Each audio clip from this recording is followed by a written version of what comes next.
ಉದ್ಯಮಿಗೆ ಬೆದರಿಕೆ ಹಾಕಿದಂತ ಪ್ರಕರಣದಲ್ಲಿ ಕೇಂದ್ರ ಸಚಿವ ಕುಮಾರಸ್ವಾಮಿ A2 ಮಾಜಿ ಎಂಎಲ್ಸಿ ರಮೇಶ್ ಗೌಡ A1 ಹಾಗೆ ಆರ್ ಅಶೋಕ್ ವಿರುದ್ಧ ಭೂಬಾಣ ಬಿಟ್ಟಂತ ಕೈ ಸಚಿವರಿಗೆ ಬಿಜೆಪಿ ತಿರುಗೇಟು. ಈ ಸುದ್ದಿಗಳನ್ನು ನೋಡೋಣ ಸೈಟ್ ಸಮರ ನ್ಯೂಸ್ ಟಾಪ್ 9 ನಲ್ಲಿ. ಕೇಂದ್ರ ಸಚಿವ ಎಚ್.ಡಿ. ಕುಮಾರಸ್ವಾಮಿ ವಿರುದ್ಧ ಉದ್ಯಮಿ ವಿಜಯ್ ತಾತ ಗಂಭೀರ ಆರೋಪ ಮಾಡಿದ್ದಾರೆ. ಚನ್ನಪಟ್ಟಣ ಉಪಚುನಾವಣೆಗೆ 50 ಕೋಟಿಗೆ ಬೇಡಿಕೆ ಇಟ್ಟು ಜೀವ ಬೆದರಿಕೆ ಹಾಕಿದ್ದಾರೆಂದು ಆರೋಪಿಸಿ ಅಮೃತಹಳ್ಳಿ ಪೊಲೀಸ್ ಠಾಣೆಗೆ ದೂರು ನೀಡಿದ್ದಾರೆ. ಜೆಡಿಎಸ್ ಮಾಜಿ ಎಂಎಲ್ಸಿ ರಮೇಶ್ ಗೌಡ ವಿರುದ್ಧವೂ ಎಫ್ಐಆರ್ ದಾಖಲಿಸಿದ್ದಾರೆ. ರಮೇಶ್ ಗೌಡ A1 ಆಗಿದ್ರೆ ಕುಮಾರಸ್ವಾಮಿ ಅವರನ್ನ A2 ಮಾಡಲಾಗಿದೆ.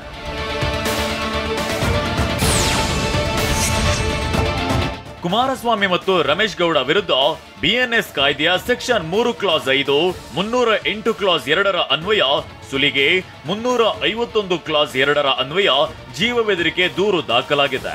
ಅಸಲಿಗೆ ಈ ರೀತಿ ದೂರು ನೀಡಿರೋ ವಿಜಯ್ ತಾತ ಹೊರಗಿನವರಲ್ಲ. 2018ರಿಂದ ಜೆಡಿಎಸ್ ಪಕ್ಷದಲ್ಲಿ ಗುರುತಿಸಿಕೊಂಡಿದ್ರು. ಇದೀಗ ಎಚ್ಡಿಕೆ ಮತ್ತು ಮಾಜಿ ಎಂಎಲ್ಸಿ ರಮೇಶ್ ಗೌಡ ವಿರುದ್ಧ ದೂರು ನೀಡಿದ್ದಾರೆ. 50 ಕೋಟಿ ಅರೇಂಜ್ ಮಾಡಿಕೊಡಿ ಅಂತ ಹೇಳಿದ್ದಾರೆ. ಅವಾಗ ನಾನು ಕುಮಾರಸ್ವಾಮಿ ಅವ್ರಿಗೆ ಹೇಳಿದೆ, 50 ಕೋಟಿ ಕಷ್ಟ ಇದೆ ಸರ್, ನಮ್ಮ ಪ್ರಾಜೆಕ್ಟ್ಗಳು ಕಂಪ್ಲೀಟ್ ಮಾಡಬೇಕು, 50 ಕೋಟಿ ಆಗೋದಿಲ್ಲ, ಈಗ ಅದು ಇಂಪಾಸಿಬಲ್ ಅಂತ ಹೇಳಿದೆ. ಅವ್ರು ಸ್ವಲ್ಪ ಕೋಪ ಮಾಡಿಕೊಂಡ್ರು. ವಿಜಯ್ ತಾತ ಆರೋಪದ ಬಗ್ಗೆ ಕೇಂದ್ರ ಸಚಿವ ಎಚ್.ಡಿ. ಕುಮಾರಸ್ವಾಮಿ ಕೆಂಡಾಮಂಡಲರಾಗಿದ್ದಾರೆ. ಬೀದಿ ನಾಯಿ ನರಿಗೆಲ್ಲ ಉತ್ತರ ಕೊಡೋಕೆ ಆಗತ್ತಾ? ಅವನು ಯಾರು? ಅವನ ಬಗ್ಗೆ ಯಾಕೆ ಚರ್ಚೆ ಮಾಡ್ಲಿ ಅಂತ ವಾಗ್ಪ್ರಹಾರ ನಡೆಸಿದ್ರು.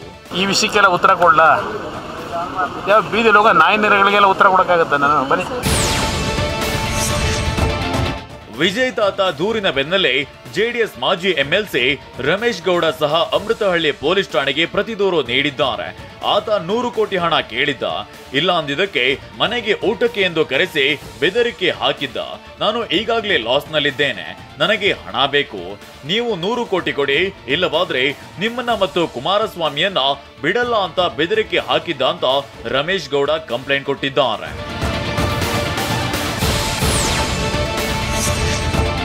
ವಿಜಯ್ ತಾತ ಯಾರು ಅಂತಾನೆ ಗೊತ್ತಿಲ್ಲ ಎಂದು ಕುಮಾರಸ್ವಾಮಿ ಹೇಳಿದ್ರು. ಈಗ ನಾನು ಅವರಿಗೆ ಯಾರೆಂದು ಗೊತ್ತಿರೋದು ಸಾಬೀತಾಗಿದೆ ಅಂತ ಉದ್ಯಮಿ ವಿಜಯ್ ತಾತ ಹೇಳಿದ್ದಾರೆ. ಕೇಂದ್ರ ಸಚಿವರ ಬಳಿ ಹೋಗಿ 100 ಕೋಟಿ ರೂಪಾಯಿ ಹಣ ಕೇಳಲು ಆಗತ್ತಾ? ಜನ ನಂಬುವಂತೆ ಹೇಳಬೇಕಲ್ವೇ? ನನ್ನ ವಿರುದ್ಧ ದೂರಿಗೆ ಪೂರಕ ದಾಖಲೆ ಕೊಡ್ಲಿ.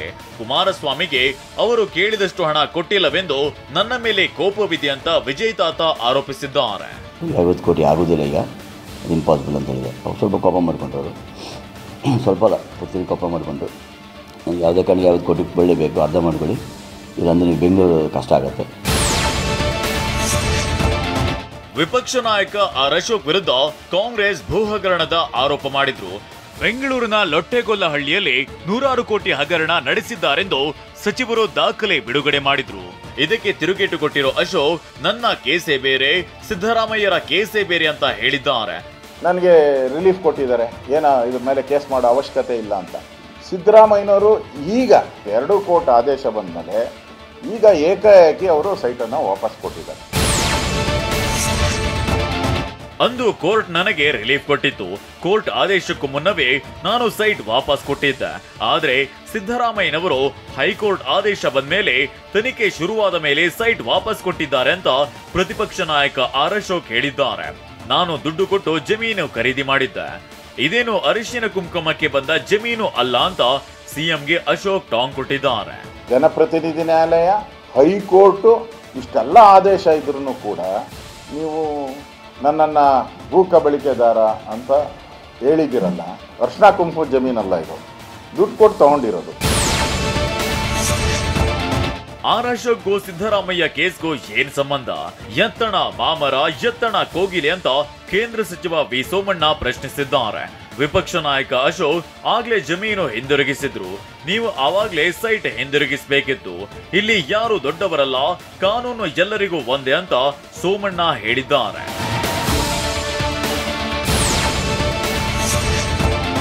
ಆರ್ ಅಶೋಕ್ ಕೇಸ್ಗೂ ಮುಡಾ ಕೇಸ್ಗೂ ವ್ಯತ್ಯಾಸ ಇದೆ ಅಂತ ನವದೆಹಲಿಯಲ್ಲಿ ಸಂಸದ ಬಸವರಾಜ ಬೊಮ್ಮಾಯಿ ಹೇಳಿದ್ದಾರೆ.